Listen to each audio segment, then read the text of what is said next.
Okay, so we're gonna work on some hollow body positions. So come into your hollow body position, lifting your shoulders off the ground, good. Head is neutral, coming into a nice position here. Go ahead and come on down. Now, you don't want your gymnast to be arching your back. So when you come into your hollow body position, imagining a TheraBand under the back, and if I'm pulling, won't be able to pull. But if the gymnast arches, I should be able to pull. Go ahead and come on down. Now, another thing to think about is your abdominals. So when you come into your hollow body, this is an example of doming.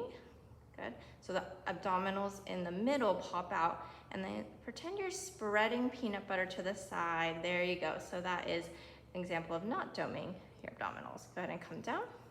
So to review, when you come up into your hollow body, you're thinking about your chin being in a neutral position. Good. Draw the abdominals down and out a little bit more. There you go. And then you're hovering your legs. Good. And relax.